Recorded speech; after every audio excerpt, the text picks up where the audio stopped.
ki, siz burada tanış olmusunuz. Hə, burada tanış olmuşuq. Mən bununla evlənmək istəyirdim. Əsəbimi sakitləşdirir, eləyir, əsəbləşəndə eləyəndə əsəbimi sakitləşdirir.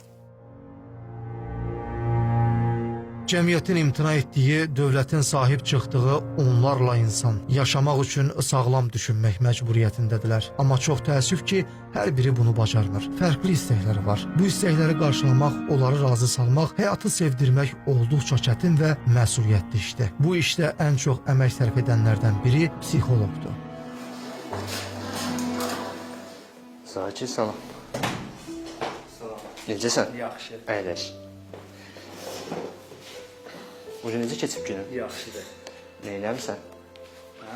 Neyləmsən? Onu ilk günmüşəm. Burdan. Hə. Aha, kinoya baxdın. Hə, kinoya baxdım, yaxşı idi. Özünü necə gəlir təsir edir kino sənə? Yaxşı. Və rəsm? Rəsm də yaxşıdır.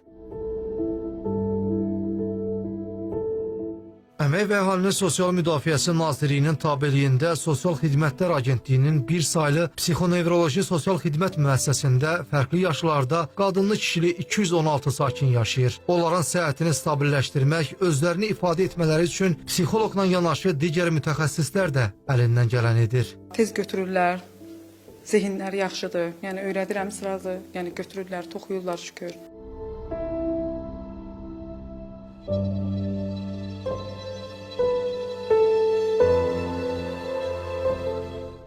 Nə toxuyursan? Jiket. Böyük üçündə, yoxsa? Yox, uşaq üçündür. 3-4 yaşında uşaq уже geyinə bilər. Amma siz həsimlərlə bəzək vurmursunuz da, yəqin ki, bu bəzəkli Üstündə olacaq. bəzək olacaq. Jaketdir, koftadır, vadalaskadır, toxuyuruq, müəllimimiz kömək eləyir. Başımı qatıram, darıxmıram, eləmirəm. Əsəbimi sakitləşdirir, eləyir, əsəbləşəndə eləyəndə əsəbimi sakitləşdirir. Toxumağa bacarıram, sonra paltar tikməyə bacarırıq, şükür Allaha, hər şey. Toxuculuqla yanaşı rəsm çəkməyi, müxtəlif kompozisiyalar hazırlamağı bacaranlar da var. Onların ərsiyə gətirdikləri indiyədək müxtəlif sərgilərdə nümayiş olunub. Bəli, istedadları, davranışları ilə sözün əsl mənasında düşündürməyi bacarırlar. Bizim müəssisəyə yerləşdiriləndən sonra bizim əsas birinci mərhələmiz adaptasiya dövrümüz başlayır. Bu dövrdə sakinlər var ki, çox tez adaptasiya dövrünü keçirlər. Sakin də var ki, heç bir bizim abu-havamıza uyğunlaşmır, heç bir dərnəklərimizə, dərslərimizə qoşulmaq istəmir. Belə deyək, inkar eləyir hamımızı. Bu müddət ərzində əlbəttə psixoloji yardımı göstəririk. Psixoloq mütləq və sosial işçimiz mütləq işləyir o sakinlərimizlə. Onları cəlb eləməyə cəhd göstəririk ki, cəlb eləyək, dərslərimizə, asudə vaxtlarımızı bir yerdə keçək, tənhalıqdan ayıraq həmin sakinimizi. Bu işin ən qəliz və həssas mərhələsi sayılır. Daha sonra hər bir xəstənin ayrı-ayrılıqda tibbi yardımı da edilir. Artıq düşdükləri atmosferə öyrəşənlər üçün ailə mühiti yaradılır. Hüseynov tapdı, Hüseynov ağır. Eşitdim ki, siz burada tanış olmusunuz. Hə, burada tanış olmuşuq. Mən bununla evlənmək istəyirdim. Çox sevirdiniz. Çox sevirdim mən onu. İndi necə sevirsiniz? İndi də sevirik də bir-birimizə. Arada qavqalarımız olur. Mən onu bütün dünya aləmə qısqanıram. Oğlum var, Muraddır. Adını Murad qoymuşuq. Yaxşıdır. Bunun bibisinin xalası baxır ona.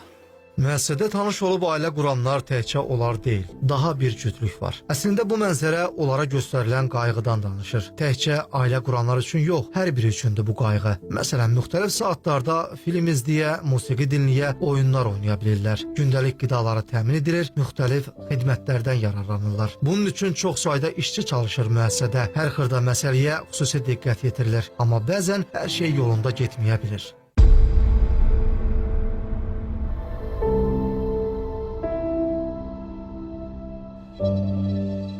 Agresiya bir neçə növdə özünü biruzə verə bilər. Burada özünə qəsd baş verə bilər. Ətrafdakı sakinlərə qarşı agresiya baş verə bilər.